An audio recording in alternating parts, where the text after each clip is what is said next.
Alright, balamusizzaako banyabo ne basebo abalangira n'abambejja basava ne bannaava bwepo na buli muntu yenna sekinnomo gye sinzira okulabira akatambi kano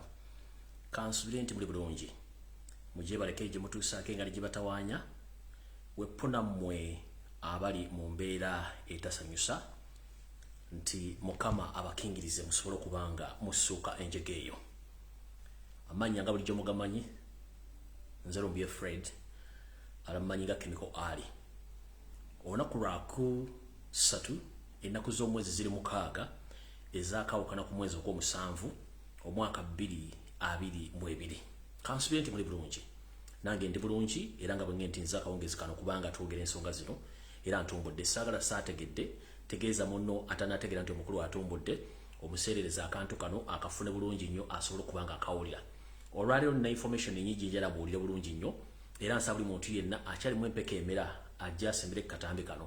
era njagala abantu amanyi okusalamu obuntu buno n'akantu kengenda obbasa mu kasalemu ko mu katambuze katambule kagende viola nga nja kubabulira koona ki oba nja babulira wenaabe na bagenti akantu ako mu kasaleko so wenja okubanga mbagambira okuba nti akantu ako mu kasaleko saagala saategedde buli muntu tegeeza munno nti omukulu atumbudde information ina nnyingi njala buli muntu ave wano abe nga amaze okutegeeza information gy'abawinanga okufuna. Alright, nga bulijjo saagala kwetoola nnyo njala kusooka kubuuza ku bannayuganda mwenna omulundi ogwokubiri mbalamusiza ku bannayuganda mwenna abawangalya mu Uganda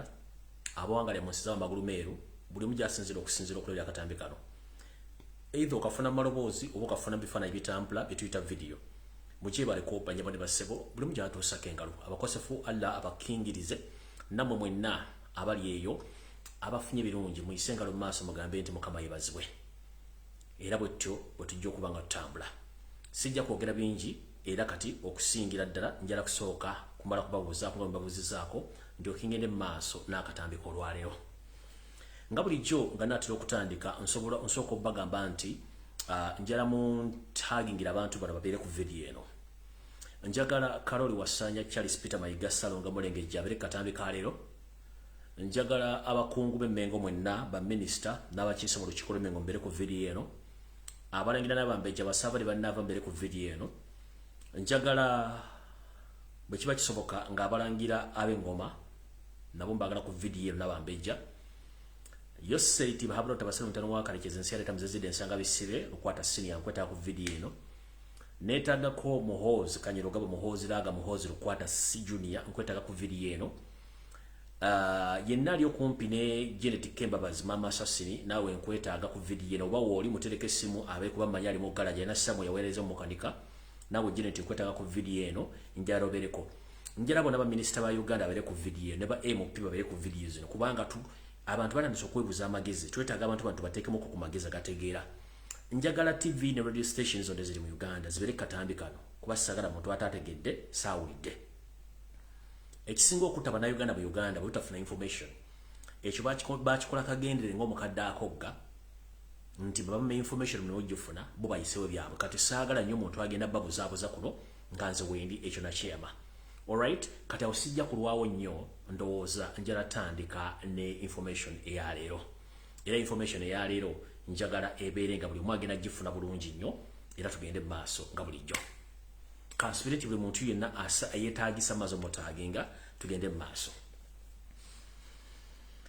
okusookera ddala nga nze omuntu njala okusooka okubebaza mwena bannayuganda buli nsonda ya nsi njala kusooka obebaza mwebale nnyo mubalire ddala omulimu gw'omwakola ogw'ettendo mu njega eyangwako ng'ennaku z'omwezi 3 omwezi ogw'omunana ogw'omwaka oguwedde mpaka lwe navunuse ebizibu olunaku lwa Balazaalo n'olwennyini lwetunula wiiki eno mwebale nnyo mubalire ddala temujjanga okwo mummanja kinene nnyo y'ensonga lwaki nkyasigadde mu struggle eno kubanga n'ebbanja ly'amaanyi nyiri okusasula njala okubaza mwenna buli yavaayo n'ayisa eddoboozi lye eyawandiika eyasharinga eyakola buli kimu yakuba amasimu mwenna njala bebaza omulundi ogwokubiri mwebale nnyo mubalire ddala nalibaddewo singa si mmwe kubanga sisobola basasula mwenna ate sibumanyi mwenna niyo okuggyako okukola eddoboozi lyamu okubebaza nti bannyabo ne bassebo abalangira n'abambejja basaava ne bannaava mwebale nnyo mubalire ddala temujjanga okwo nange ebbanja limummanja bagamba eyo ez'omumbago bazipacca nange nemba nzitaddewo muzipacce bulungi nga mbwa information nga mugiwuliza bulungi nnyo ekwe kubaza kwangire bannayuganda mwenna okubaza okwekubiri njala okubaza omukulembeze wa Barbara Kyagulanyi Ssentamu, omukulembeze omulembe wa Uganda, njala kubaza secretariat, njala kubaza ba lawyers mwenna okuli omukulu Nkunyingi Honorable Nkunyingi Muwada webali nyo bali yoseba, njala kubaza muganda wange Council Anthony Wameri webali nyo bali ddala, njala kubaza muganda wange Pato omuntu wa wansi, njala kubaza abantu mwenna abali ku ground n'abali ludda mwenna mwenjala jalbe bazamo bali nyo bali ddala, njala kubaza mwenna basonda akasente olw'omulimu gwonna ogwabadde wero gwawedde mu bali nyo bali ddala, sobola kutabya babibaza babulyaza amaanya okwebaza mwenna babulyaza amaanya, so mwenna buli yakola ekintu kyonna njala kumwebaza era okwebaza kukomyawo. Kati njala ntandike ne video y'olwalero. Video ey'olwalero ekigulalo gikyayo kigenda kubeera mu kyo nga kikawufumuko era ntumidde ku mwenna abawuliriza ekigulalo gikina basinga kyagala. Njagala buli mwana yenna ali ku social media ng'okyalimu empeke emera, njagala were ku kigulalo gikino era ekigulalo gikino njagala mu kitambuze buli wamu wonna. Ekigulalo gikyali njagala mu kitambuze buli wamu wonna, buli muntu yenna kifune. Era nga ntandika ekigulalo gi njagala bategeeza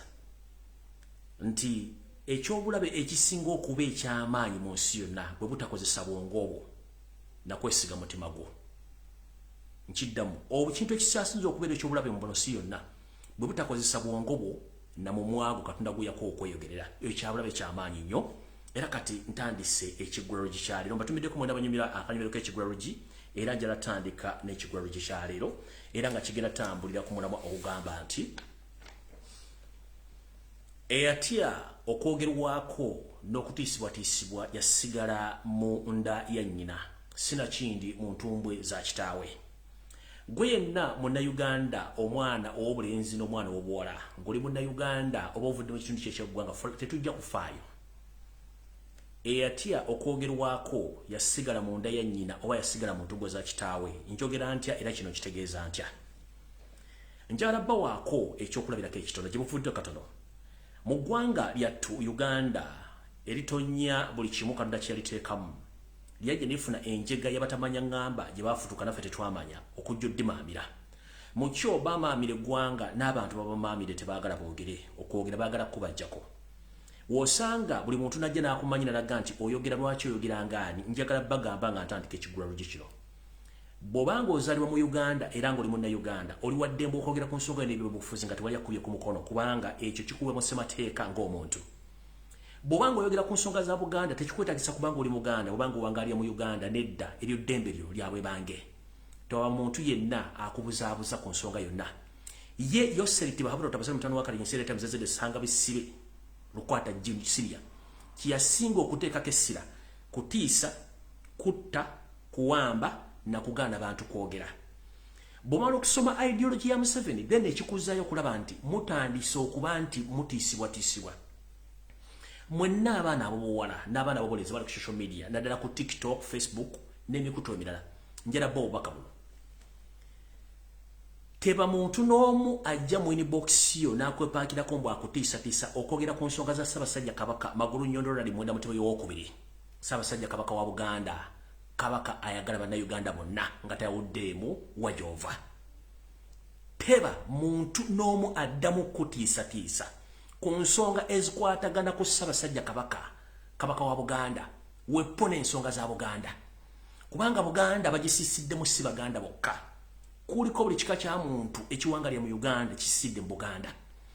Omuntu yenna addamu okutiisatiisa ng'oyogera ku nsonga za Kabaka, oyo taba munna, oyo y'omu ku kabinja kaboba kankiddemu. Omuntu yenna ajja mu kabokisi okutiisatiisa. Tulina abantu babika bibiri.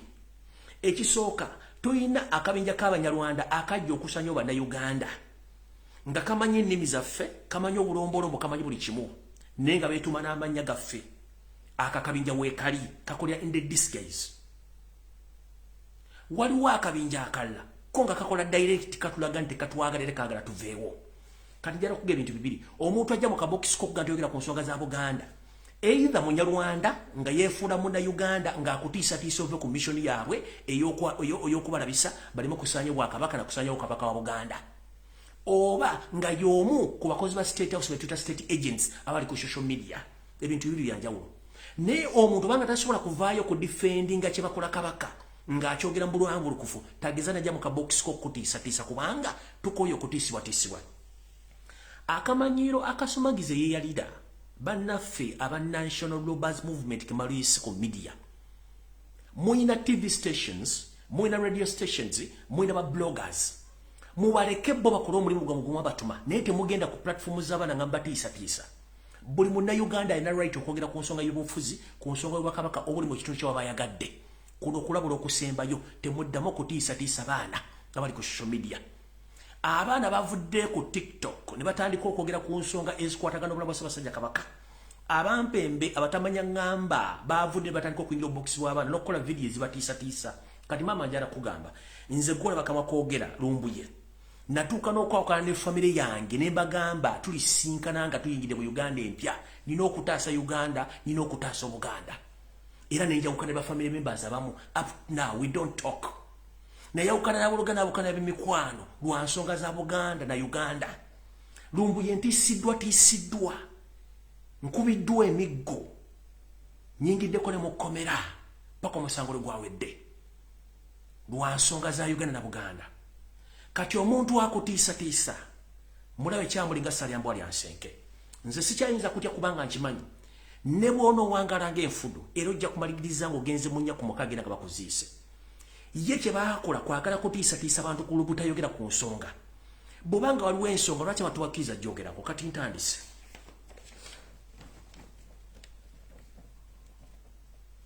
Buli muntu yenna Munnayuganda tuli mu kiggula lugina bagambye kigenda kubeera kikakali. Ng'oli mu Uganda olina eddembe okwogera ku nsonga zonna ezikwata ku nsonga za Uganda ne Buganda. Eno message njagala egenderi abaana b'obuwala n'abaana b'obulenzi mwenna bali ku mitimbagano muli baddembe okuba nti mwogera ku nsonga za Ssaabasajja Kabaka. Obwakabaka bwa Buganda buvunaanyizibwa ku buli muntu yenna ssekinnoomu ali mu Buganda newankubadde oba toli Muganda. Kye kibuyisa Obuganda. Olira Ssaabasajja Kabaka waali embeera ye tewoomya ddigobe. Yeetaaga okutwala ewa Kasujja ajjanjabibwe. Naye olw'enkwezenge zitudde Mmengo olw'okuba nti n'abali mu dictionary bakozi ba gavumenti yensonga lwaki batandise okujja ku mitimbagano okutiisatiisa abaana obutayogera ku nsonga. Nabagamba nti bw'olaba ng'omwana abadde ng'engajjaba ng'atandise okukola emirimu egy'enjawulo ewaka, omuzadde sooka otuli wansi obuuze omwana ono abala kaki.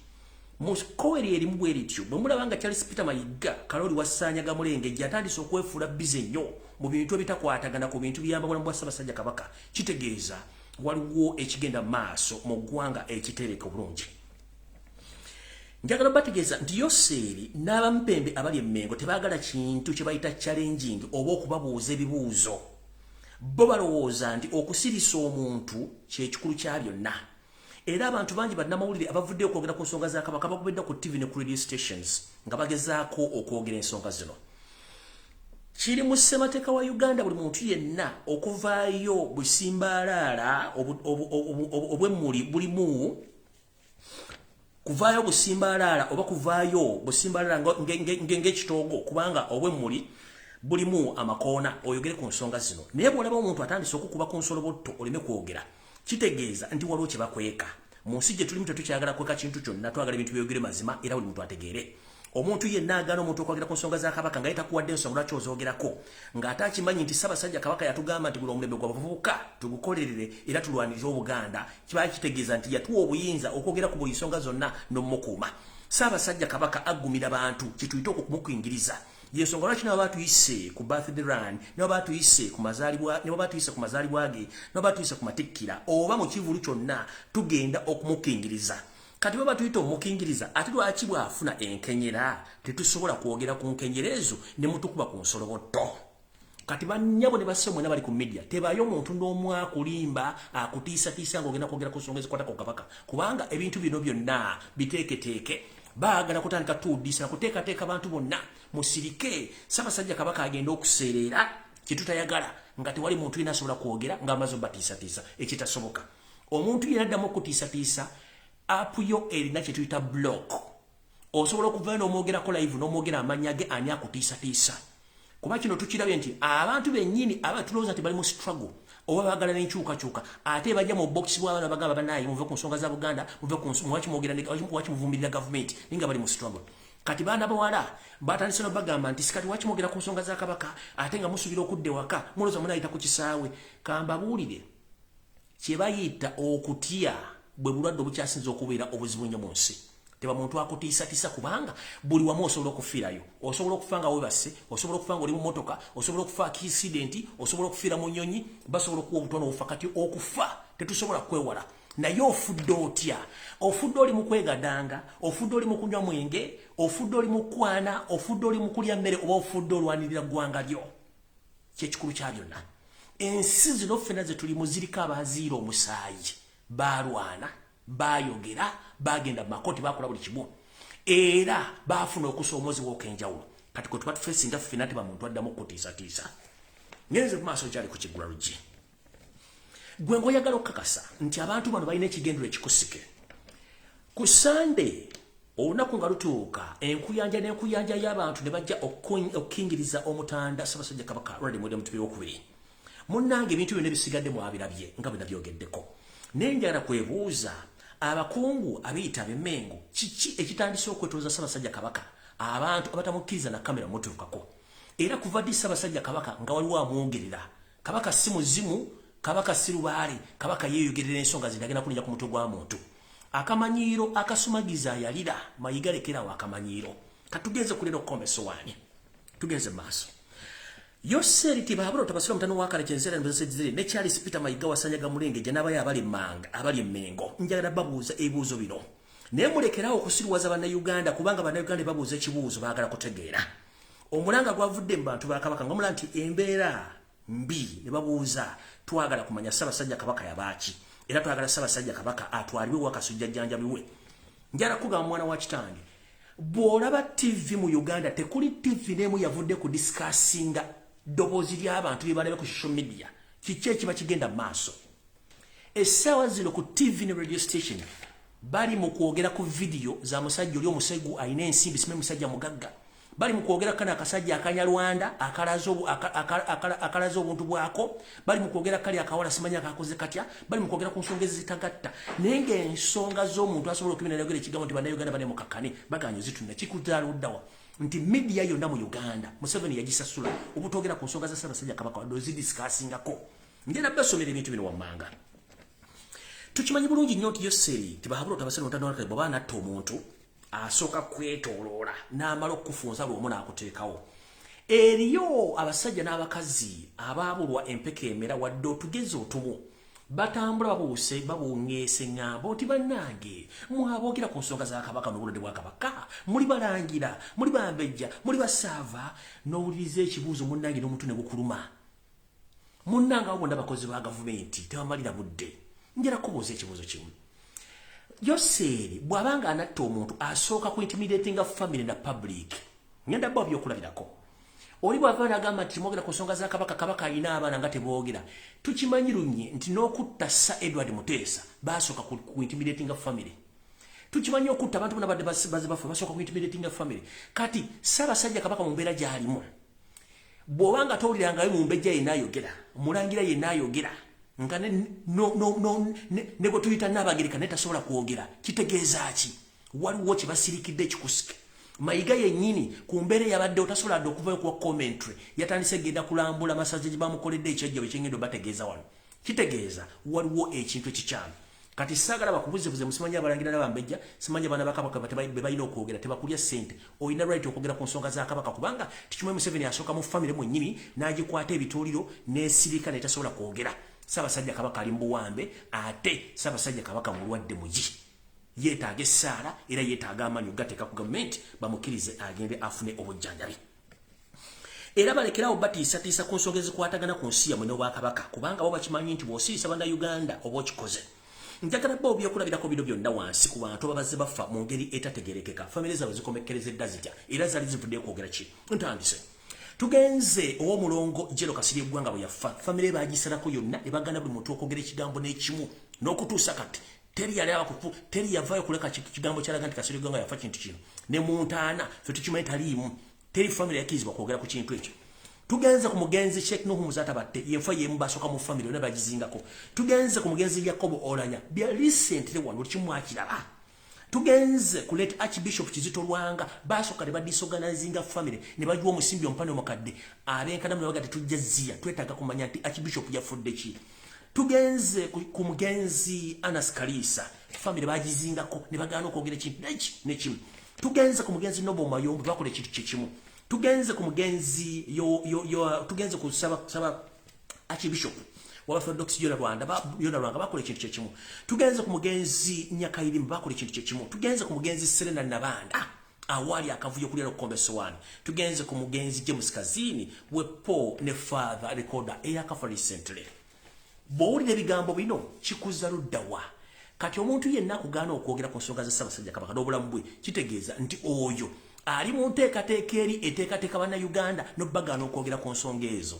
kati okutegeeza abantu bano n'okubategeeza nti to prove them wrong ntandise bwenti njala bategeeza nti ekintu mu Uganda bwe kyogerwako ne kigenda viola oba kituyita viral kiteekeddwa okuba nga kigenda kwogerwako n'okudiscussingako njagala babuulya bloga ki okujjako mawavudde okwogera ku nsonga za Kabaka oba TV ki eyavudde okwogera ku nsonga za Kabaka olw'ensonga bo basirifu omulimu bagumanye obulamu bwa Kabaka buli matigga wano wenjagala babuuliza era n'obategeeza teba muntu yenna addamu kulimbibwa nti Ssaabasajja Kabaka alina ekintu kyonna ekikwatagana bizinesi mu Buganda CBS radio y'abamafia tebankoya Ssaabasajja Kabaka BBS Telefina government TV ya Charles Peter Mayiga Kimba Freeman n'abayaya balala bali emengo si ya Ssaabasajja Kabaka era buli muntu yenna akolagana abantu abo okolagana bumbo kyamu kati njala babuuza tulina TV ezuwere 10+ ani yayogedde ku nsonga ya Ssaabasajja era n'ajogerako tulina zennyini eziri ku kitebe ekitale ekya Buganda kuliko CBS FM tebasobola kwogera ku nsonga ya Kabaka wadde neji kuliko BBS Telefina teboogera ku nsonga za Kabaka nezi okujja kukoda mu lugambo ono yakwanyali ono yakyayani ono alina kiki simanyi tolabe katambi gundi tugenze ku Natasha Broadcasting Service never tabasobola zogerako tugenze ku Nation TV gye muyita NTV nobody can talk about that tugenze ku Bukedde ey'olugambo tekuli ayogerako tugenze ku Short Media teri ayogera Top TV teri ayogera Baba TV teri ayogera Delta TV zonna tekuli ayogera kubanga bano information bagifuna dda ne code teba muntu yenna addamu kwogera ku nsonga za Kabaka oba ku nsonga z'emmengo kubanga beetaaga okuba Kabaka afudde bo baleke bajje babwe information enfu to the extent bateekateeka dda n'ebyokwogera n'abantu abagenda okwogera ku nsonga ezo y'ensonga lwaki ne baminisita b'emmengo bonna bagawumbidde tebasobola kwogera kubanga abalonda yiwasanya Charles Peter Mayiga abawe ebiragiro nti wa muntu yenna ayogera nze nteekeddwa okwogera ku nsonga ezo ate kennyini agawumbidde y'ensonga lwaki buli avaayo okwogera ku nsonga ezo ng'akola ku CBS oba akwogera kukola ku BBS agobwanga nabo gisimufungize taddamu kulabikako kino kijidde luddawa kino kijidde wetulekana nti bannabawunda basinga obungi abadde bawakanya enkola y'amayiga wepo ne gavumenti y'omutembe yose tubasolo mutabani wa Kalekezi bagobeddwa era abamu battibwa abamu balina mu nkomyo abalala bali kudduka olw'ensonga ezo wammanga kino kikulaga bulungi nnyo ensonga egenda maaso era y'ensonga lwaki ebintu bitambula bwe bityo kateba muntu yina akusirwanirako akugana okwogera ku nsonga za Kabaka Ssaabasajja Kabaka babateekateeka olw'ensonga nti emboozi eriwo ba government agents bonna ba propagandalist bagamba nti emboozi wo gye bagenda obbawa okwogera singa ekigambo kiri singa Kabaka asedde kuba emission yaabo bagenda kuleeta ekibooziboozi kya kansa kyekisooka eno video muli gijjayo bagenda kuleeta ekiboozi kibagamba nti Kabaka yafudde multiple body organ failure mumpulira bulungi bajja kuleeta ekibooziboozi nti Kabaka yafudde kansa oba Kabaka yafudde multiple body organ failure ngaye bayogera ku kibooziboozi kyani ku kibooziboozi ky'omugenzi Jacob Olanya muno bakuleetera ensigo bakuleetera ekibumba waliyo omusajja omukulu eyazze ku TikTok n'agamba nti Ssaabasajja Kabaka muntu nga ye era mu kyabagamba ekiyita ekiro ne Ssaabasajja Kabaka yeetikka mu Ssaabasajja Kabaka alina ekijujulu kye yagwako mu lubiro n'akyegomba ne kimusiiga siriimu kati ne bw'owulira engeri gy'abadde ate alumbamu abantu abogera ku nsonga za Ssaabasajja Kabaka ne weewuunya bano abasajja saaki kubategeerera gavumenti gye muzanyisa esobola okukola ekintu kyonna at any time ne balooza nti ekintu ekyo ekituufu kumbe balina kye bagweka bw'owulira abantu ng'abo nsaba buli munnayuganda yenna ali e Kampala bw'oba omanyi omuntu yenna mu Kampala eyatandise okwogera emboozi ng'alumba Ssaabasajja Kabaka simanyi mulwadde wa kibumba mulwadde wa nsigo simanyi ayina ekiri atabaala mumunoonye mumutwakinge mukube emiggo sawa kati yakwebereramu buli muntu yenna ayogera emboozi etakwatagana ku Ssaabasajja Kabaka nga tawagira Ssaabasajja genda kukutwalibwa kujjanjabibwa nga balinze tuteekateeka mumunoonye mukube emiggo nga nina bugisimu fungi tukoya akamanyiiro eno message njagala egende mwenna Baganda kyannaku nnyo ng'empologoma eri tukyali mu kigwarugi video taninaba kyannaku nnyo ng'empologoma eri mu kunyigirizibwa mu mbeera eriwo essaawa zino naye nga omusajja atambula mu Buganda ali mu kuzunga atambuza program za Syria njolo ko bazanya abantu be ku bizinga by'essese Mayiga bwagenze bizinga by'essese wasanze challenge y'amaanyi ne ku media waganyo kiraga abasese bakugambye mukulu kiki ekikulese no tunyumiza emboozi ya sirimu nga ate mukama we yakuwaddamula abantu bagambye atwalibwa jjanjabwe baku challenge inze no sindika majega ga SFC gabayimirize abande bagana okuyimirira ne bagana okusirika era bakugambye emboozi era kyavudde meeting wagisazza mu wakati nodduka kati nkulangirira ko lutalo mwenna Abaganda nga manyi mwagala Ssaabasajja Kabaka nga mwagala Obuganda eno message egende gye muli Ssaabasajja Kabaka n'amala avaawo Obuganda mye tebuliwo nawe kenyi yeyita Omuganda atamanyi by'okola essaawa zino bagenda kukuliramu ekiwejjowejjo kyaffe okubeerawo ng'Abaganda Ssaabasajja Kabaka n'Obuganda Ssaabasajja Kabaka bw'amala n'aseerera tuba tetukyalina tugenda kwekwata naawe ali eyo aweesebwa obusente okusirika bagenda kukulya Mayiga bamuswazizza ntemusobola kirala ku mawulire nze omuntu yankubidde badde mu lukiiko naga kasajja tokawadderevu ne kaganye Abaganda edda mwaberanga n'amagye agenziriza omusanga Mayiga kati mutwalaganye we musanga Mayiga mba wadde olukusa mutwalaganye kubanga tukitegeddeko Abanyarwanda ka group k'Abanyarwanda amote baswala era y'omukuba Mayiga ali mu Buganda atambula omusajja yamukwasa omulimu waali naye omusajja afa tasobola kunyega okusirika ye maama kambuuzeemu mu abantu abaliwo abasajja ba Kabaka n'abazaana ba Kabaka singa oleeta house girl ne house boy mu nju yo ng'olina amaka malungi nnyo house girl na house boy ne babanga balya bulungi nnyo balabira bulungi nnyo balya naye nga gwe nnyini maka nnyini business nnyini asasula abantu bano munnange oli mu mbeera ya Ssaabasajja Kabaka abantu abalaba ebweru bagenda kwogera ki Ssaabasajja Kabaka mbeera gy'alimu naye Mayiga n'abantu ametode bonna emmengo banyirivu nnyo balina ssente buli kimu naye omuntu yabateekaawo essaawa zino ali ku leebolebo lwa bulamu bwe naye abasajja banyirira bavuga emmotoka za bbeeyi omusajja amukumidde mu busibe tebasobola kwogera ngera kubuuza gwe obanga olina amakaago nga gw'osasula abakozi nga banyirira baligita naye nga gwe nnyinimu okonziba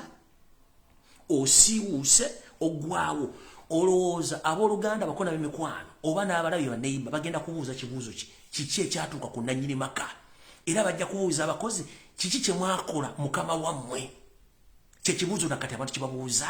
Ssaabasajja Kabaka embeera mwalimu Mayiga ne gurupu ya mafiya munyirira Ssaabasajja Kabaka yabaaki kati mbasindika buli muganda yenna bwemusanga Mayiga mumutwalaganya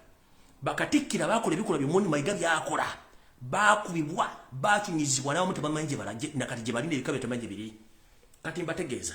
buli muganda yenna gy'oli yessawo okusituka akamanyiro kasuse Mayiga w'omusanga mutwalaganye ne baminisita b'emmengo bennyini bali mu batwalaganye kino baakikola nga kiteekete kandi njala bategeeza Mayiga bwe yasitula gurupu y'abaloya n'agiteeka mu Bulange Mmengo ekigendera kyali ki kwe kutandika okukunoonya buli kyapa kya Buganda kyonna we kiri batandika okidokimentinga empologoma egenda okuva mu Kisaka nga evuddemu ng'ewedde nga ettaka lya Buganda ne Buganda emaze okugabanyizibwa wakati w'ababbi abali Mmengo neyo sente babalo tamusala mutano wakati enseera temuzezedde nga buli kimu kiweddewo gw'Omuganda omumbejja n'omulangira lye yagawombiddwe ogenda sigasa ki eyo gurupu y'abaloya Mayiga yateeka Mmengo buli lunaku kye bakeerako ku dokimentinga mpapula za Buganda kuzikyusa kunoonya amataka na buli kimu yensonga lwaki buli muntu ali Mmengo afuwa okola nti afuna ka group akajja ku social media okulwanyisa information gye tufulumya lwaki ku TV za Uganda tebogera ku nsonga za Ssaabasajja Kabaka lwaki ku radio station zennyini eziri mu mbuga ffe tebogera ku nsonga za Ssaabasajja Kabaka lwaki abalangira n'abajja babagenze mu masire kasubi abasirikale tebabakkiriza wetogerere saa zino emisinde gyawedde nentegezeddwako nti Omunyarwanda ali mu lubiri ali mu youth uniform za SFC talina mukwatira nsawo kiki ekiddako batandise okutekinga position naye with the time bakikola kati bakola kyetuta delaying tactics nti Ssaabasajja Kabaka afe mpola bo bajja abampembe baga nti Ssaabasajja Kabaka yafudde natural death oba yafudde multiple body organ failure bana nkukumenyera nisigo zali nfu ekyumba kyali kifu buli kimu nenga bakimanyi nti but kibaita compressing bali mu compressing budde na kutwala budde bwa kati Mayiga kati kankubulire odacho tamanyi omuntu go bayita omuganda tomuzanyirangako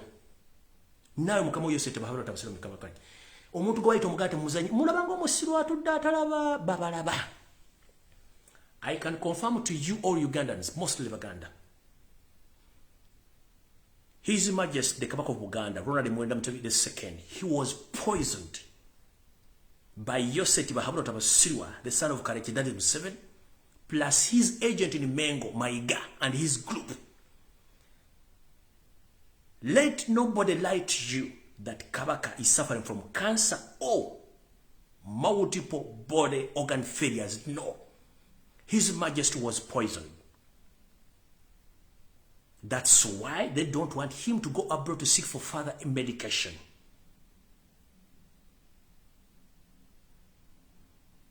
And I'm here humbly asking the Almighty God to protect His Majesty the Kabaka of Uganda to get the second chance to witness the peaceful transition of power in Uganda. But Baganda, wake up before it's too late. Wake up, let nobody deceive to you. These people that are just doing it, delaying tactics so that they finish His Majesty, so that they come out with forged post-mortems, which will not accept. I'm here to inform all of Uganda and all those people of Uganda that His Majesty was poisoned. That's why they protect him from the media. That's why you don't see any media outlet in Uganda discussing about Kabaka's health right now. Everyone is moving around, prophesizing, playing porno videos, and praising state agents on social media. So, if you see such information in media, get to know that there's something which they're hiding. So, I'm here humbly informing all of Uganda. Whenever you see my guy, please chase him. If it is needed, all of Uganda get together, we chase that gentleman and his mafias in Mengo. Mbakwiriza omulango kutakungula. Tebakulya sente omuganda yenna mbona Uganda. Ssaabasajja Kabaka Ronald Mwenda Mukubi omutabi w'okubiri mutabani wa Muteesa yaweebwa Obutwa. Museveni, Mayiga ne ba agent abali Menge bamu Obutwa. Babateekateeka okumugana ogenda Bulaaya okujjanjalwa ko bakimanyi baagala afe bafeyo n'ekibooziboozi nti yafudde mu ngeri ey'obutonde nti yafudde okuba nti ebitundu bye ebyomubiri ebyomunda byalemereddwa oba yafudde kansa. Era waliwo n'omusipumu wa tuutu mutabani wa Sitaani mutabani wa Ibirisi eyaza n'akola video ku TikTok n'agamba Ssaabasajja Kabaka mbu yali mu kigango kye n'alaba ekijujjulu n'akyegomba mbolokuba biyita ekiro Kabaka yeetikka nikimusiiga siriimu. Bw'owuliriza emboozi zino bebe tugamba nti Museveni asobola okukola ekintu kyonna kati baddamu okukulimba kigombo kyonna kyekibadde ekigula lugiri kyaliro era tebakutiisatiisa kati video entuufu etandise ekigula lugi nkifundikidde kati ngenze ku video entuufu eyandeese.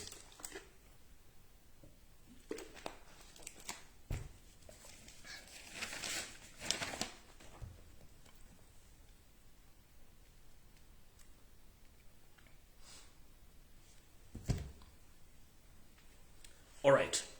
Nga sinagenda ku video entuufu eyandeese njala musalimu akantu kano kwa kengendo kukola mukateeke ku mutimbagano wona bamusobodde.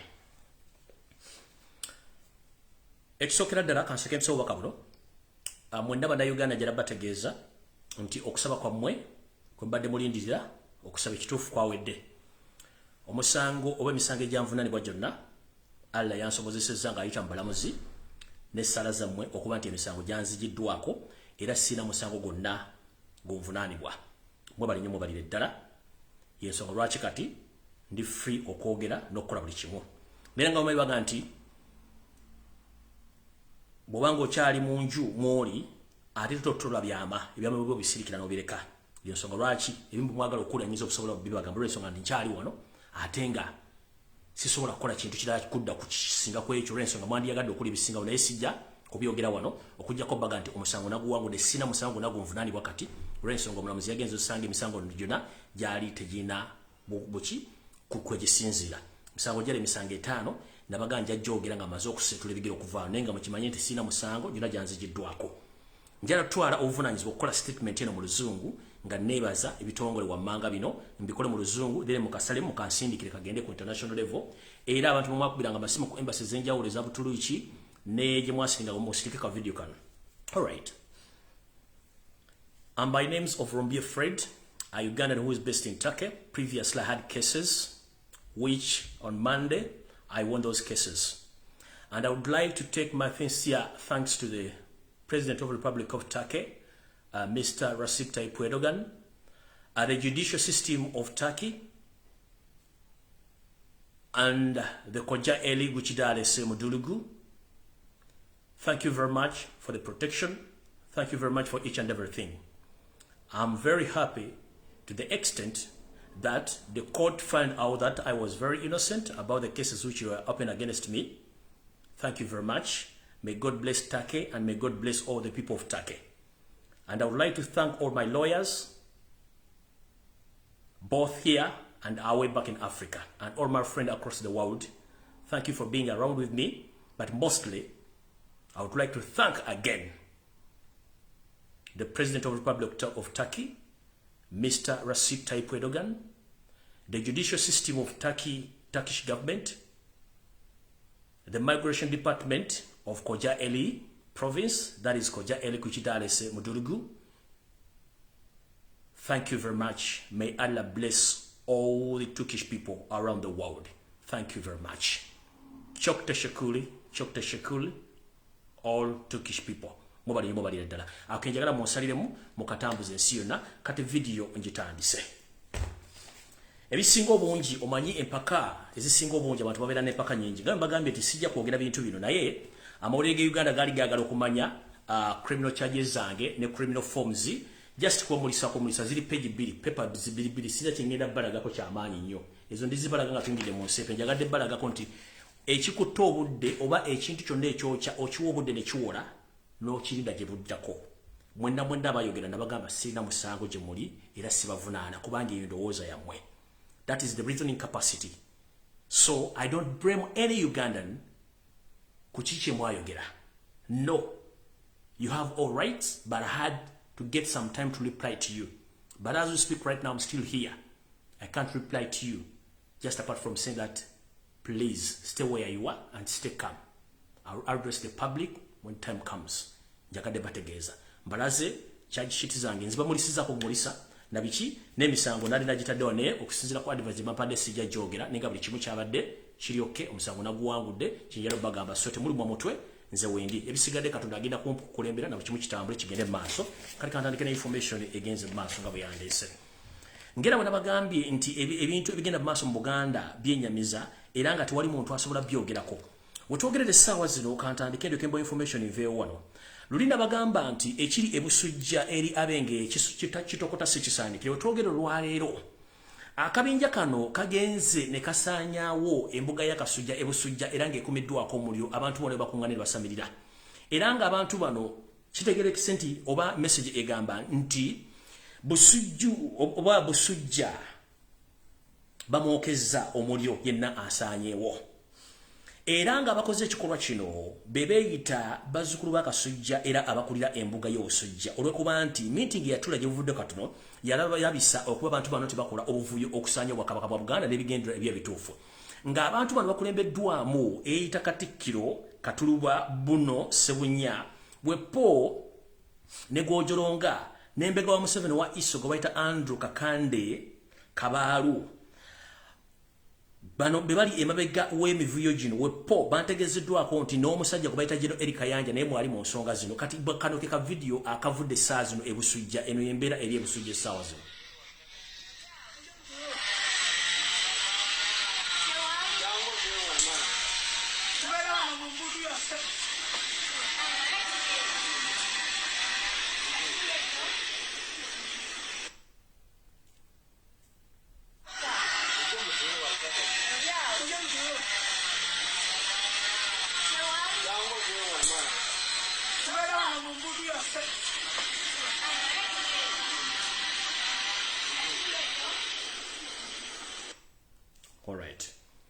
embeera eberi ebusujja essaazi no twogerera nti ebusujja okyezaayo kali ngenze ku information eyandese entuufu tutandise bwe tuti right Yovudde Katonda nabagamba enteekateeka ey'okwavuwaza abaana bannambi wonna bwe bali naddala mu kitundu ekya Buganda ekyagenda mu maaso era nga nteekateeke. We twogerera mwawulidde abasajja ba poliisi bwe n'abakulira ekibuga Kampala nga bakoze enteekateeka y'okuwandiisa abasajja n'abasajja abavuga bodaboda mu Kampala.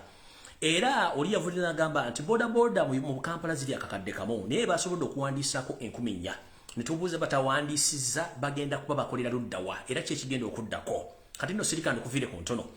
Wetwogerera essaawa zino nga zino bodaboda zonna 4,000 ezawandiikiddwa bonna abakozi ba ISO abawedde emirimu abasetingiddwa mu bitundu ebyenjawulo mu Kampala okuba nti bafuna information okuva ku bantu bonna ababeera mu Kampala olw'ensonga nti Yoseri akimanyi nti mission ey'okumuggyako eyinza okuggwera mu Kampala. Kati kino bwakikola okudeployinga ababodaboda bano nga balina okuinforminga government ne poliisi nti omuntu gundi mututte wantu gundi bantu bakuŋŋandewe bati kino kijja kuba kimuwa amawulire okuba nti asobola okufuna amawulire ku ki kyonna ekiba kigenda mu maaso mu Kampala ng'akozesa ababodaboda bano abawandiikiddwa era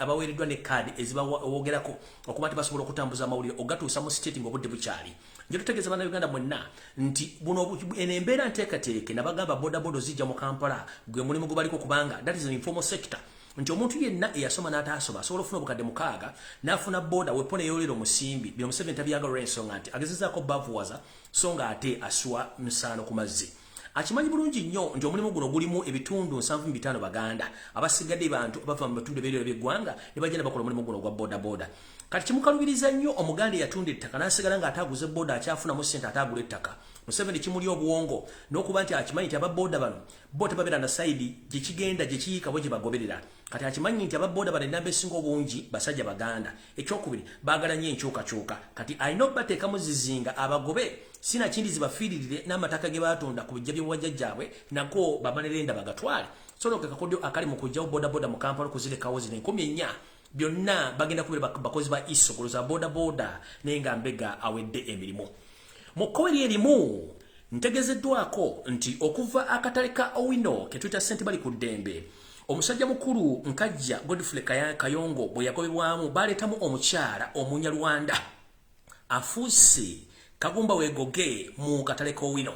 Era nga information gye nafunyeewo nti baalina essuubi okusendawo akatale kano gye bwali buvuddewo katono naye wakyaliwo ekyo kyabakwatiriza mpolampola. Kati Yoseri yakimanya nti ebitundu 85 ku buli 100 abantu abakola mu katale ka ssente bali ku ddembe kumuyita Owino bakazi n'abasajja Baganda abali mu formal sector abamu tebasobola genda mu bibiina bisukka P7 wabbe senior 4 weponga mulimu n'abo aba senior 6 n'abadiguli abali mu kutunda ebijanjaalo ne business endala. Kino Museveni kimuwa obuzibu okulaba nti akatale kali mu kamakati nga yasobola okuzimbawo akeedi ate ng'akimanyi nti abantu bayagala okwavuwaza ekika ky'abantu Abaganda baagezezzaako nnyo okwavuwaza abasigadde mu katale kano.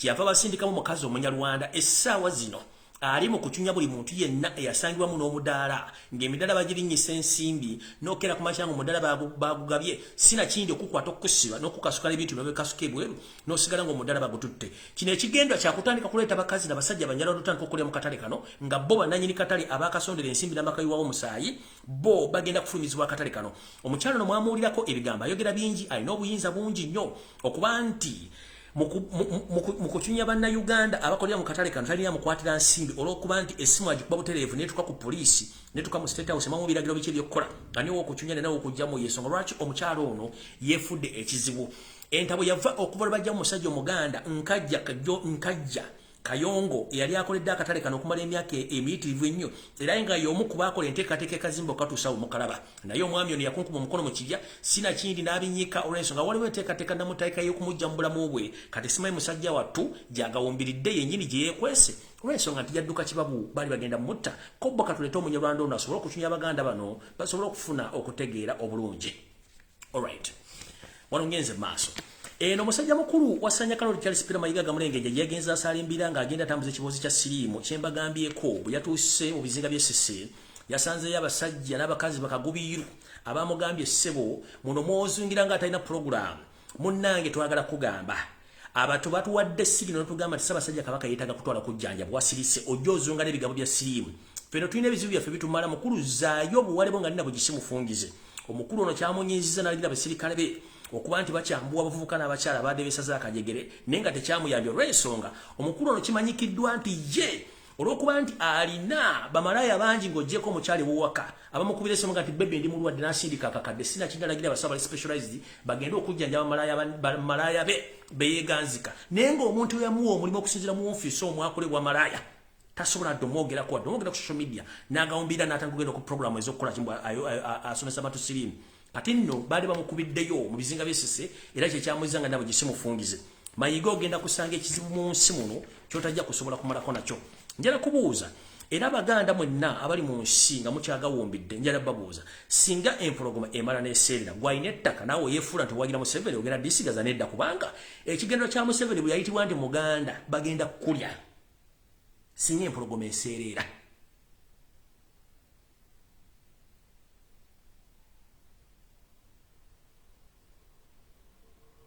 ekimpumuzaamu awo kuggumisa kintu ekyo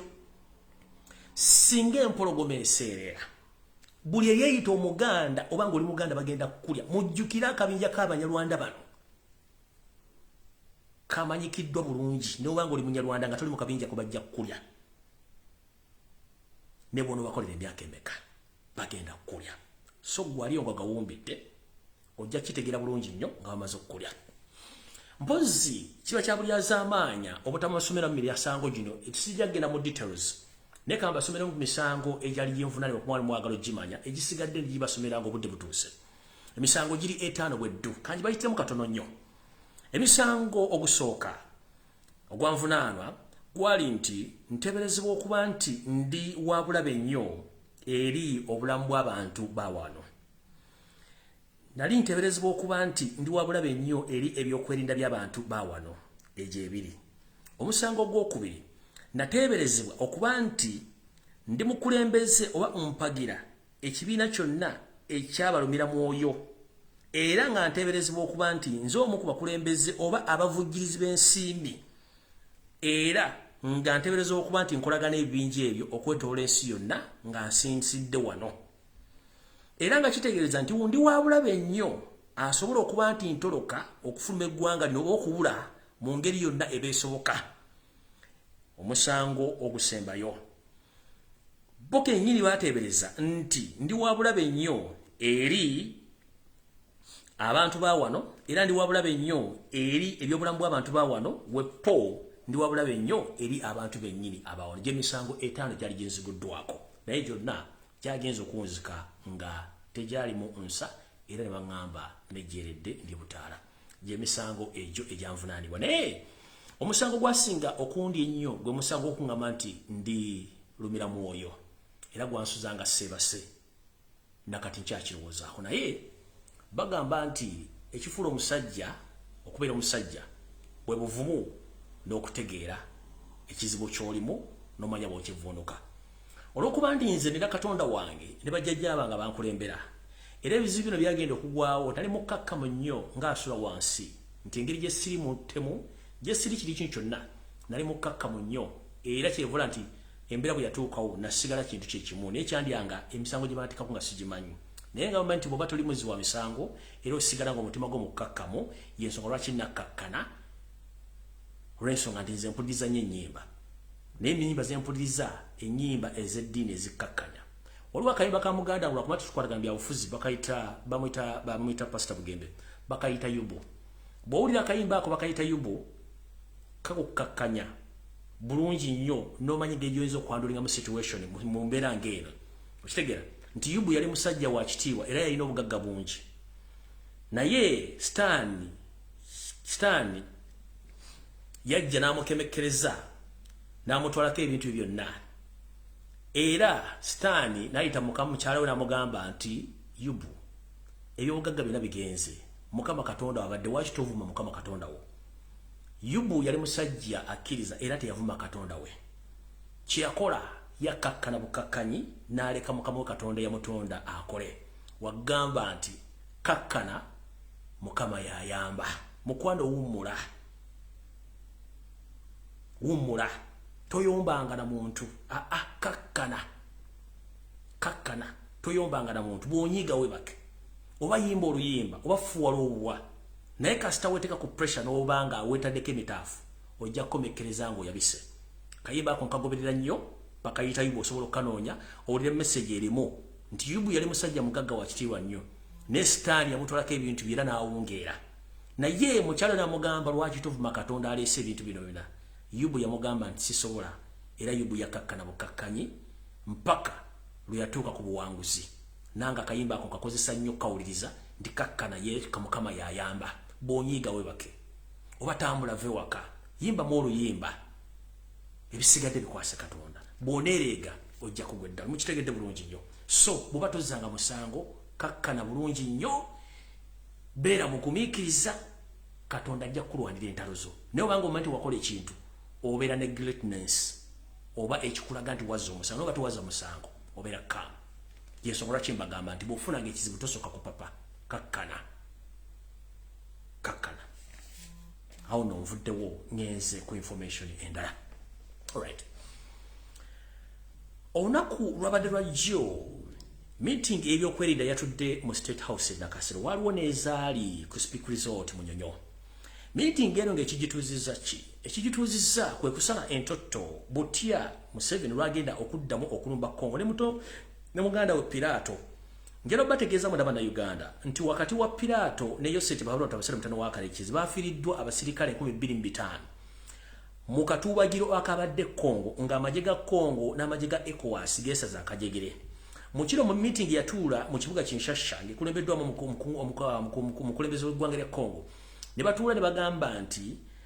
ekibinja ekibatawaanya kye bayita M23 n'Abanyarwanda bano government bili ezibawa ssente era eziba facilitating amwe muli eya Pirato ne ya Yoseti Bahulota abasere mutano wa Kalekizi era ne batuula bagamba nti tugenda kusitulaga obuto naye omuyekera wona wa M23 eggwanga lyayingira mutujja mukuba mpaka mu capital city y'ensi eyo munnange baali balooza nti omusajja asaaga era amagye mwagala gali mu training bulungi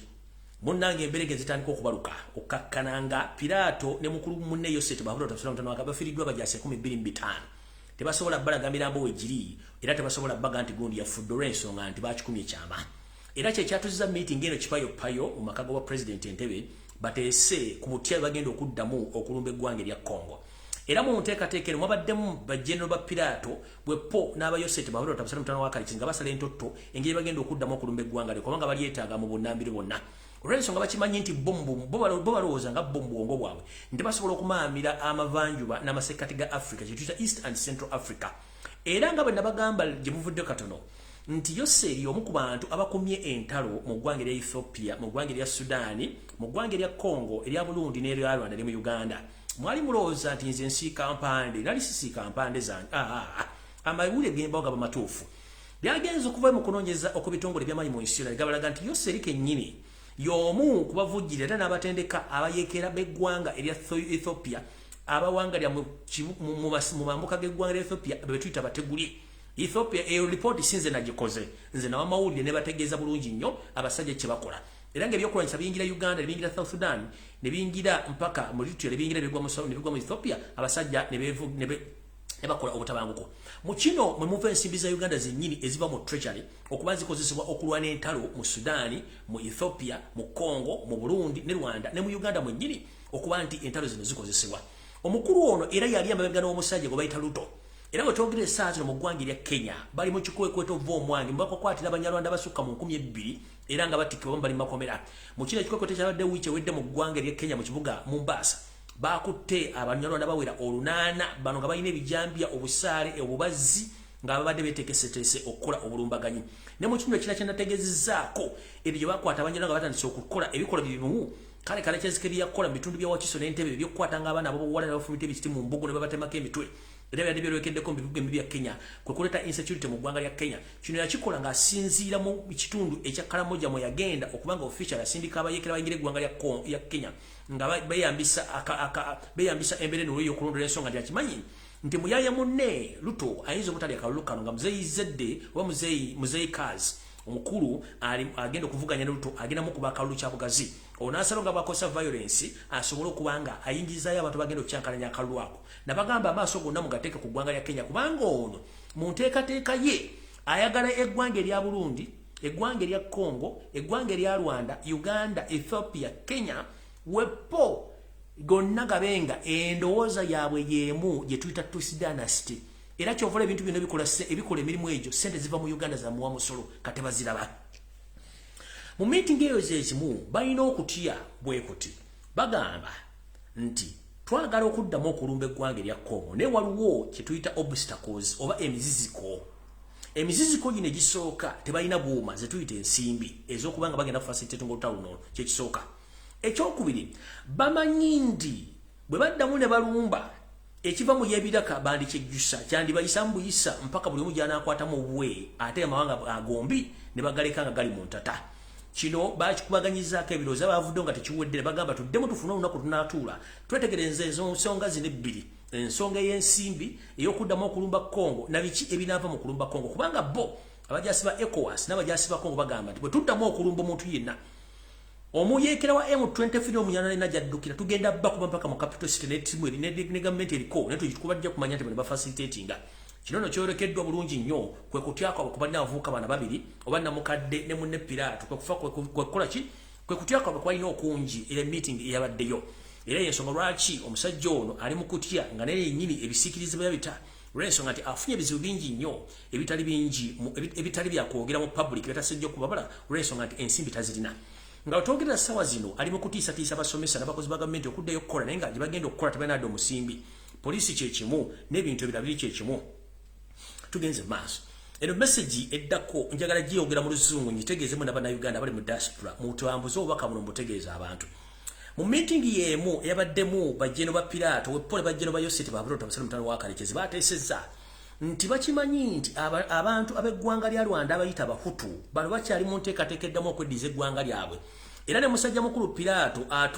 atuuza yalukuguyo olw'ensonga akimanyi nti Abahutu bannannyini nsi buli ngeri yonna baagala okweddiza eggwanga lyabwe. Era nga Abahutu bano bali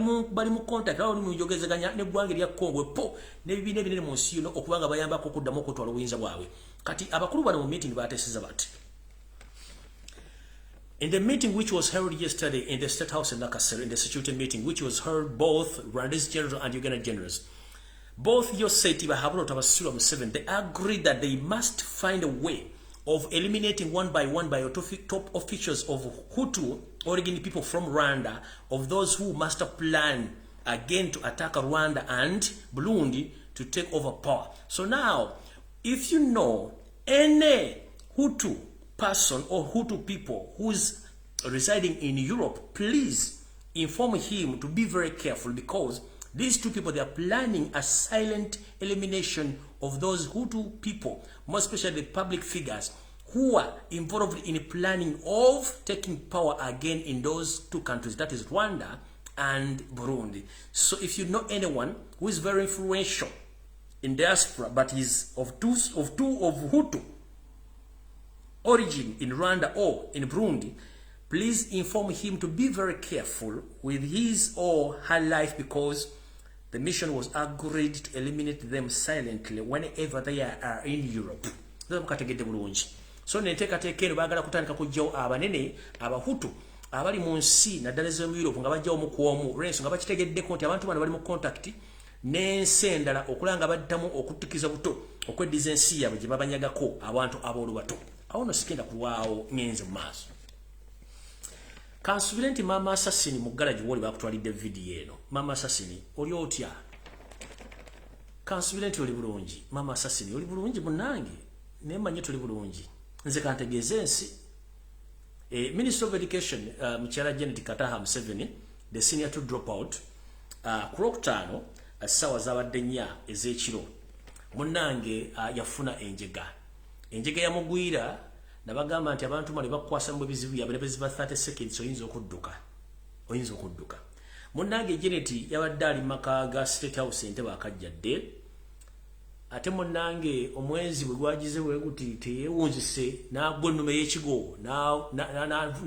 n'avejjovu mukamo n'ataka okusambagala ng'ente gye basalako obulago. Kipayopayo nga bayisa ambulance ey'amagye ne convoy eyamutute kipayopayo paka mu ddwaliro ebbaawe eriri eriwakitula mu banka nakati gyali gye bakyamukanikira ali mu garagi olw'ensimbu eyamubyevu omwange. Kansubire Janet vidiyo eno girabye bulungi nnyo mwaganya okiteeka mu media teri akimanyi naye ndowooza wategeka sita omwezi gwevuunika bwe guti olina okwevuunika olina ssente osobola kiyimiriza oyina sente osobola kiyimiriza kasita omwezi gwewunzika bwe guti ku ttaka Katonda tali yanguzi yakuuma ebintu ebyo yakuwa ensimbu first and foremost n'akuuma omwana omulenzi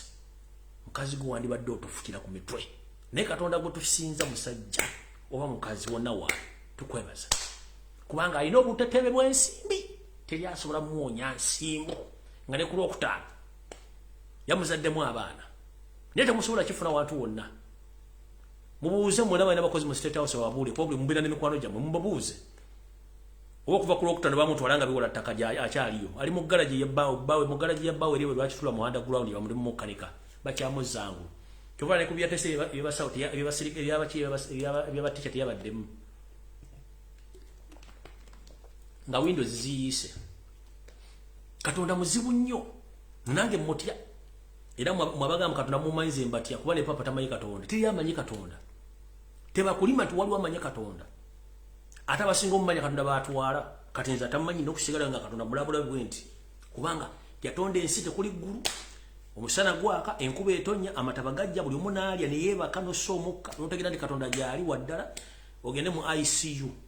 intensive care nga oxygen bunaku osasula akakadde naye nga nomukubadde osagwala ojja okutegeera nti Katonda gyali buli wamu waali bw'omwagala kusangawo kati Janet alina millions and millions of dollars naye ensimbu mugambo olimba tujja kukuba tukuyiwa Windows ku Lwokutaano saa zaadde nnya emba n'ayika Windows n'abimba ejjovu ne bagikuba sirugambo Mama Assassini obubwe babuyita bubwe bubuzeemu abaleetawo za ambulance wuluba nga batwala mu garaji ya bbaawe Mandevu auto garage nga batwala mu Mandevu auto garage nga bateeka ekinene kyawanga ali mu garaji baliyo bakanika naye Katonda musajja muzibu nnyo tomwepakirangako n'akuwa ensimbi empya n'enkadde nenga n'akugana okuwunya ensimbu nenga n'akuma omwana wandibadde otofukira olwakino ekiwongole kye mulina mu kibibi takati singa ali oyina omwana omulenzi maama singa ali oyina omwana omulenzi singa totufukira ku mutwe maama naye Katonda musajja muzibu nnyo omukazi muzibu nnyo tagaba byonna bwakuwa sente takuwa baana bwakuwa baana takuwa magezi bwakuwa motoka izo takuwa nyumba jekyo yagala kyakuwa kuwera mu kilo nolaba Yoseri nga addawo neepankira ku bantu nga naye atula n'atula mu ovo n'azikira bw'ati beyaza okutesera nga yazikidde dda yavuddewo dda kubanga akooya era bamutamaze omukanika bamutadde mu ggala mumaze omukanika bamusiba Windows naye najja n'andeka obbalekaanira naye nga musajja aweddeyo oli omwana tasobola kufuuwa luwa naye gyali eri ali mu ggala bonna gye bali mulamuwe ne bbaawe bonna gye bali mu ggala bali mu bakanika okitegeera kati gye tuyite ensi tekungula tugikyalako bukyazaako wayagiviira oli emmere yemu ne banno obuli bwebakamu n'abalala bwebakamu kati newebuuza kiki ekiva kufutubazza ku bana abantu mubatte mwagala okuwamba eggwanga mugenda ditwala ludda wa the end of the day bagenda kuzika mu nnaku 6 gye bazikamu abalala mwagala kuttasa basajja Kabaka naye bw'omutta ogenda kweyongera emyaka 10 emyaka 2 ogenda kweyongera emyaka emeka kyenkubuuza simple logic ensi Katonda gikola ngeri automatic no one is mortal anytime anywhere you have to die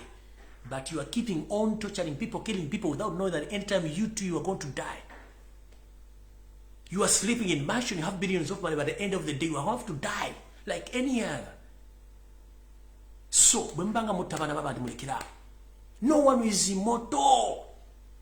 Right now, you are having a lot of money, you are in the garage right now. They are trying to solve some problems. But the person you are trying to kill, His Majesty, the Kabaka of Ghana, is just there watching.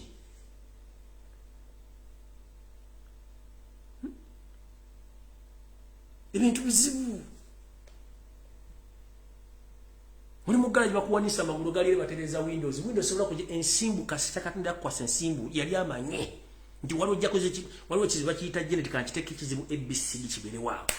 n'amanya nti ono Yoseri ajja tufukira ekizibu katumuteeka awo ne yabeera time wetuke ngali isolated kuba Museveni is isolated right now muna public kujja ne is isolated economy mvuga speed Windows zayika gine mikoro ate Katonda musajja muzibu nnyo wali ulizaako emboozi y'omuntu afanga yeraba Museveni avunda kyobula nti baba yambale kati saati baba ayambale saati wonna ggalo tomusobola kulaba baba yambale bijaketi kubanga eno alinga go bakalirira alinga ngenge gizi nengigo bimputa bamuka afa awulira olumu yesiba bandage ngo bulumbu mutta ninga sinsibi alina oyo go bayita Katonda musajja muzimu nnyo tumwepankirako ebikolobera mu 7 byakola bana Uganda Katonda muga ojja kufa ku nsi kunongo buli nyingo ojulira ngekuluma. And I know you are watching right now. Never ever play with God. You are killing Ugandans, but you are dying silently. And you are witnessing that right now.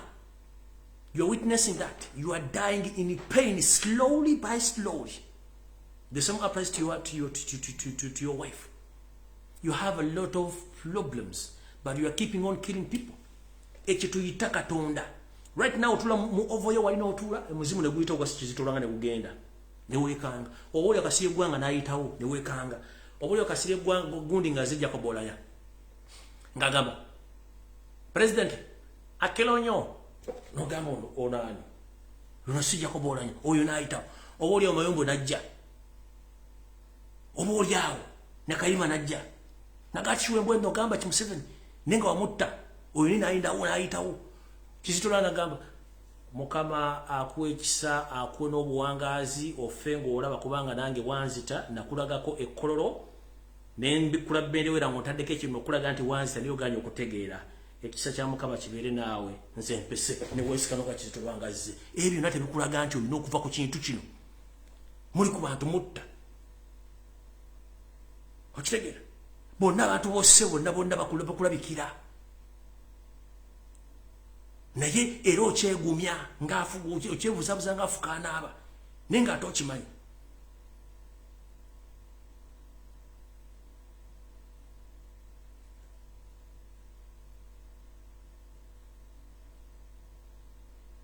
tugamba ekiri atabaala kyekiri n'asigadde waka ojja kufa ng'olaba nga Fulawo bwe yafuna ebizibu n'abiraba ebimutuukako enteekateeka mu gye muli amaster tusidasi tesobola kulina kyekola Wotogera sawa zino abaana ba Nupu bali makomera nete kuluwadde yesimba okuwa kansala Segirinya musajja atali mukomera avunda yagana okukola mission zo sente yaziya era njagala okutegeeza abana Uganda mwe nete obanga muntu n'omwavuma Segirinya yali asereza mu 7 n'agaana okukola mu 7 era mugamba okukola pick up my brother wonna woolibera mugumu nino ekisajja kiridde sereza mu 7 bamu kwogera Lufaransa bali mu kuwayi kukola nkwe omusajja yagamba no olw'eggwanga lekuno akachagulanya lwashire mu nsibe ne bamusiba ali mukomera ne mumbuzo omusago wavuna tebasobola gukubula kubanga tebana kye bagenda mugamba ogenda ngati 1% nguze liko lisiti era ina kunsiba ko busibe bisangu sangu noteka munda kubanga Segirinya serebazi mwana azikulamu ebintu bikulakulanya abantu muyakola edwaliro nagula machines time nero ngantu ino kola misho baga nombe sisola chikola nagana mumusiba oyehiwa abantu kubanga yakolera n'abantu ba MP abasingo mungi bazunga buzunzi bali bazinga buzinge bali bana bakumukiro mutukomuka mu taxi Kampala mu taxi Kampala mu sajja alide chikomando alide amaji alide binyemu alide fene nalandiko kubo obugalabi nalyoka kubomuka kati abantu balikoga ani afuyi kati ba MP abasingo mungi bali bati sente bazija tebasobola kubulira abantu tebasobola yakolera abantu bali obuzabuza kufukanga naye omusajja yagamba kankolerera abantu bange wamisho naga sijja jikola big up Segirinya onawoli ne bafutusoza mwana bali mukomera mukama bagumye ekiri atabaala kiri asigadde waka mujja kuvaayo just mere time egenda kujja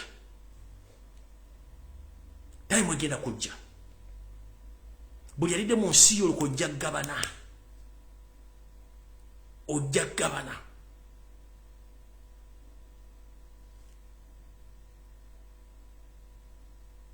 Noli mukyagulanye agenze mbazungu kati kankubuze ekigambo kimu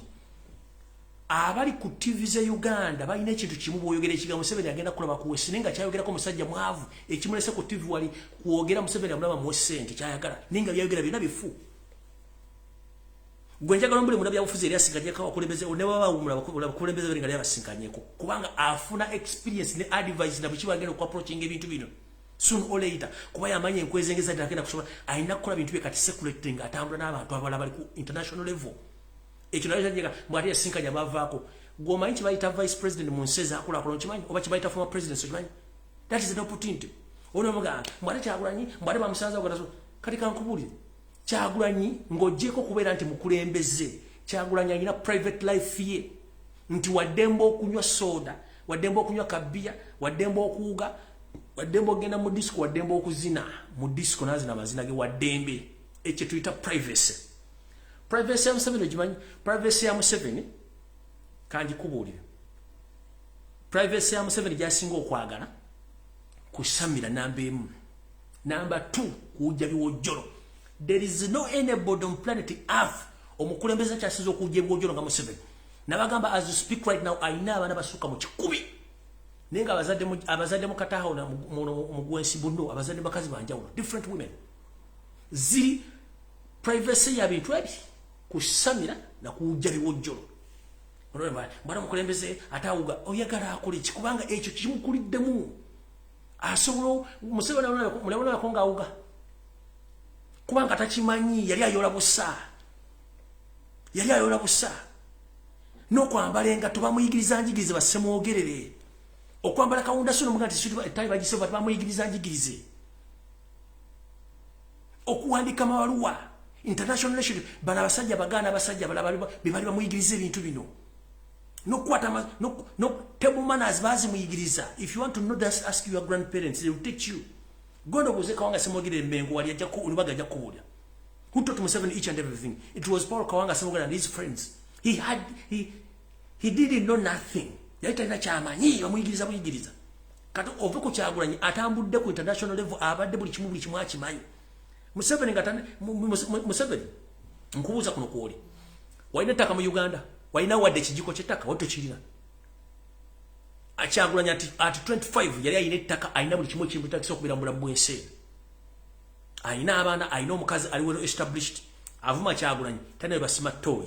tawerera ddo omwana tasasula the school fees bakyamugulira airtime nga ne juice amunyira ku hoteli ya mugagga oyo ne yali onereje nayo ku Kyagulanyi navaawo omulaje nayogera ku Kyagulanyi nenga kyamogera ko takimanyi kubanga akyogeza busiru kubanga takimanyi munabya ofuzi yina ina OB the likes of Barack Obama mulaga nga ava mu State House nagenda Camp David nazanya basketball nagenda mu restaurant gyabera nga na serving abantu emmere ze Twitter obbies nti omuntu alina personal life yenda nga amategale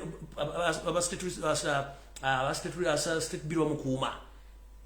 ne muna Uganda yoza Kyagulanyi kyakola kikyamu oba kati kiringanze bono osanga lumbuye ngali mu bbala nezina lumbuye ate yatandise ddi okuzina amazina atatizoge tulina personal life here apart from that guli mulimu kusavinga gwanga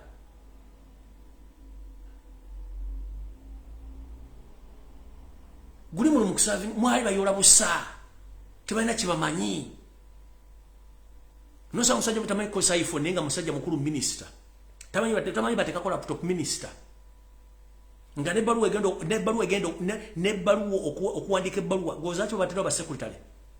ba avoiding oku drafting ebbaluwa ezo olede ebbaluwa zijja ziri ku headed papers yawandika mu wadisi byagala na signing na agenda nembuze meaning chovula bawandika nga figures enchamu wanajendi yawandika ko yali agenda gaba milioni 6 yawandika milioni waya yawandika milioni 6 yebagambye ngebyo nona Kyagulanyi navuma abantu bovuma bali mu advanced ate bamanyi Okitegera kati buli muntu alina private life ya Kyagulanyi mujijje mu politics wa mukubanga temujja bitegeera Okitegera temujja bitegeera previously omugenzi Idi Amin Dada yali sportsman ng'awuga yali amanyi okuyimba ng'akuba ebivuga yali amanyi okuwuga ng'avuga ne motoka zaalaale kati ng'ogenda ali president bamusanze avuga motoka zaalaale. What I trying to insinuate here, I'm teaching these national bus movement bloggers about how much personal life apart from office work. Njara basomesa. Dayola profile ya Amini yavuga ngimotoka zempaka navuga obugali nagenda nawuga nakuba band nayimba nasana amazina nagenda kupuna ayimba. Ekyo tuta private life ngojeko office nomusaga mwawuga atya simanyi atambudde atya the hell going nachi boba weremereddwa ate omusajja osobola okweyamba ate omuntu omumanyira kubanga mulina kao mentality oli alina emundu alina n'omuggo brain is a but wayika bwongo windows zayika kao mentality, that's the problem. Mumanyi kuyola busa kukama ante na kuzikuba mpiso mumanyi byo nebisigala mu administration you know nothing. That's why each and everything is messed. oli mu accountability ministry namba nagenda najigulamu ettaka natandika kuwoza nze sende kawo yazibba simanyi saliyo nenga kenyini yazibba kubacha bamanyi kubba bajja mbuza accountability nga tajina ne mbuza accountability tachimanyi nkugambya amini yalina personal life ye nga buli mwaje ego bali mu state house nga mayino kuita house yaloga muje let us dance. How many times have we seen Museveni dancing with these stuffs in the state house and that castle? Waba ndi na banga bazina aka kebi nebi film gene ne kola chi kola takala abantu omusembereraga wacha we ne omuntu wabantu nga mufuzi abera unique abantu abagala ale shosho aso ko shishitinga n'abantu ukitegera niyo nadawa nasana yauze abadde yagala akole ki nze bonsanga ndi ekikajo kukubo tosekanga bonsanga ali mu kisawo nsamba ompira tosekanga kubanga bino tubikoze kuvadda bonsanga nkuto luyimba nyimba kubanga nze familia fe bayimbi nange nsobola okuyimba kuba sikyagala film video gundi nagivamu yo film sijagala ate numbi yatandise okuyimba kuba nina talent ne sikyagala kale bolisanga ate yatandise okuyimba no abantu balina private life yaabwe ng'ojje kuona mutumanyire tulina ebintu birala bingi nnyo oyinza okusanga olibanga ate amusajja yatandise okuyimba yafuuka munnakyalo nze nakulira ku nkumbi ngimanyi ne musajja ntusobola kunimba kintu kirala kyonna ekitegeera goza bino yabloga bino nali bimanyi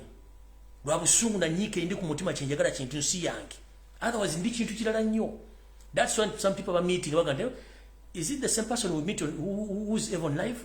because you can't get to know me fully okujja onsemberedde. And let nobody lie to you in Uganda, more especially those Indian people that you don't know about you. They don't know him. They don't know him. They don't know him. Lumuli ntegera mujjo tegera abantu.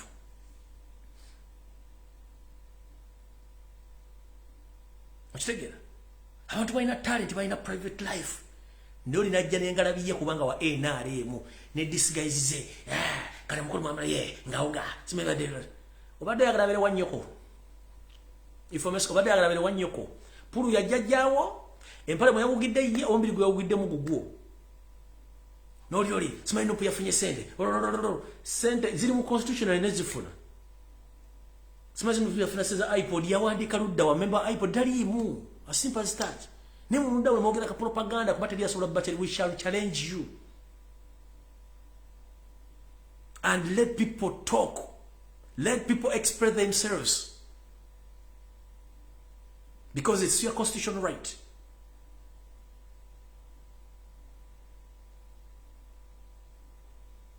Are you together?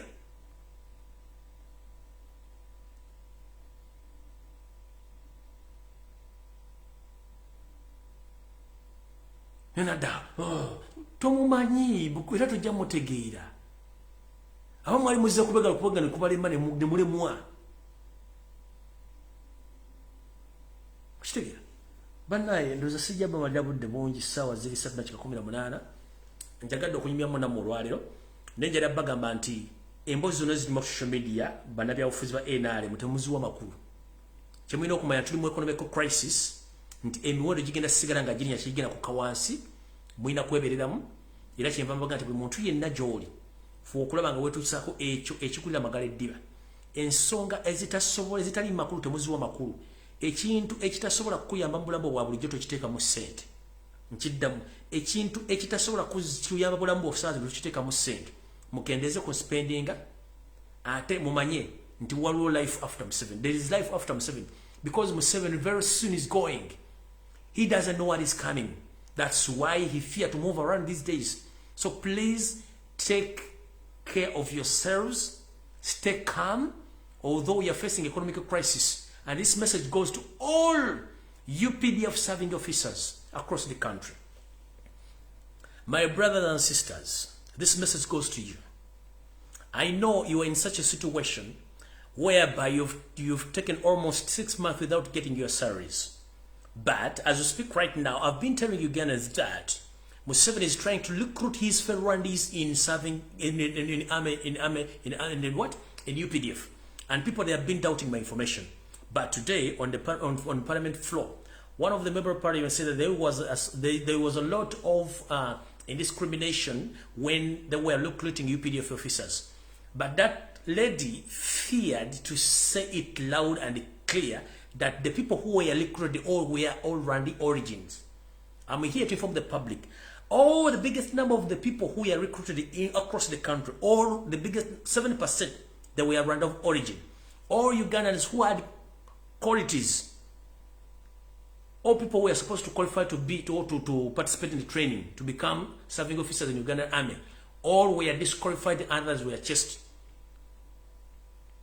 And beyond that, they were charging 1 million per person.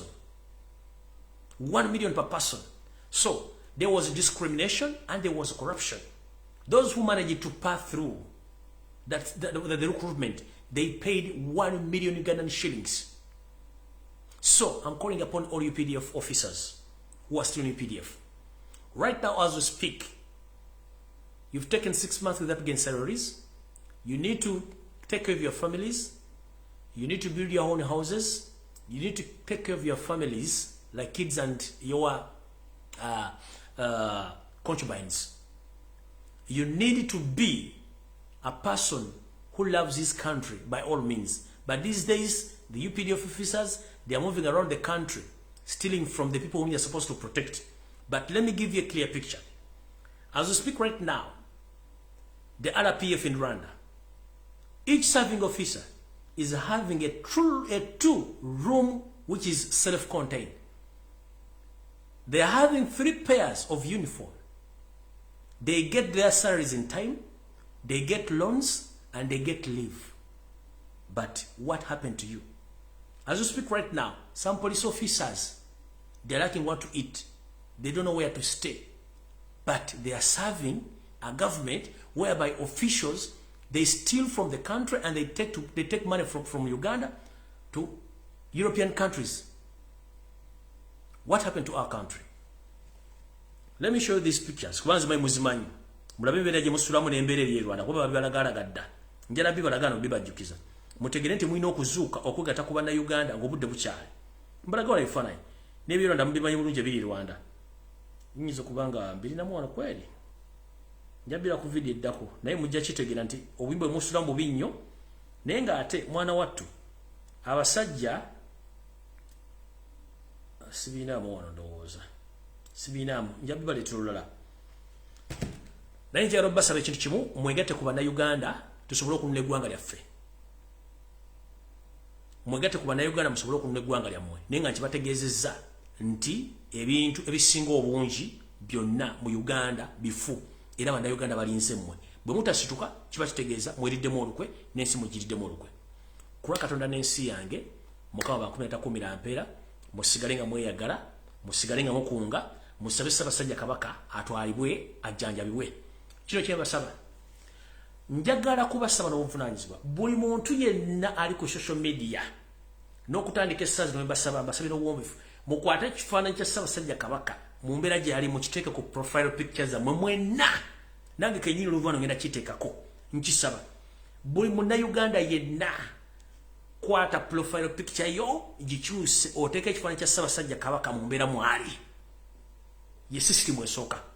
system eyokole buli platform yonna gy'osanga ya government batadde ebiposti byonna ebisiru mupostinge nga mukomentinga n'ekifaananyi kya Ssaabasajja Kabaka mu comment. That is a challenge mbasaba nkiddamu nsaba buli munnayuganda alina waali nga sisosodde tebamuganda omuki mbasaba n'obuwombeefu tudde ekifaananyi kya Ssaabasajja Kabaka ekyo mu mbeera mwali tukikwate tukiteeke ku profile pictures zaffe zonna WhatsApp, Facebook, Instagram, TikTok tubiteeke byonna n'oba okomentinga ku site ki ng'erimu simu ya government smart TV ze Kampala muteeke ebifaananyi bya Ssaabasajja Kabaka byonna buli wamu nkiddamu bannange basaba kannewombeka bannayuganda bannange mwenna mbasaba tukyuse ebifaananyi byaffe byonna tuteeke ekifaananyi kya Ssaabasajja Kabaka ku Facebook, ku Twitter, ku WhatsApp, ku TikTok ne oba okomentinga ku bifaananyi bya simanyi NTV, NBS, Bukedde, simanyi BBS ne mu comment nga batadde ekintu kyonna ekitakwatagana ku Ssaabasajja Kabaka mu commenting sekifaananyi kya Ssaabasajja Kabaka kimuteke mu comment nti Kabaka yeetaaga bujjanjabi tubisindike. Nange bwe nvaana essaawa zino ngenda kukyusa profile yange right now. Era tombuuza ku WhatsApp kyekikyuse buli kimu ngenda kikyusa right now.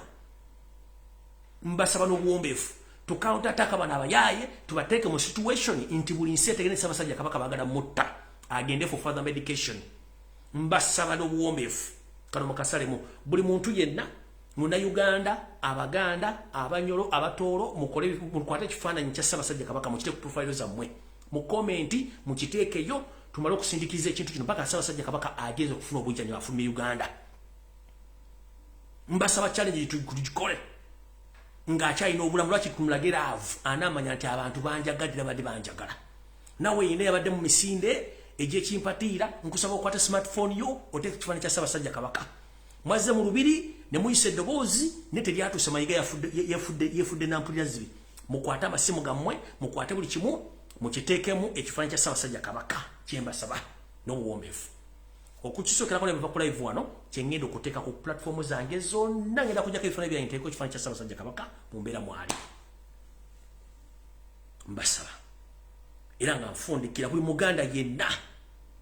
omunjolo yenna ng'oyagala Ssaabasajja Kabaka wagula ettaka mu Buganda osula mu Buganda ozaliddwa mu Buganda buli buto Muganda please mukyuse profile pictures zonna muteeke ebifaananyi bya Ssaabasajja Kabaka mu mbeera mwali. Atakiteekako najja mu inbox yo muliise ebinnyo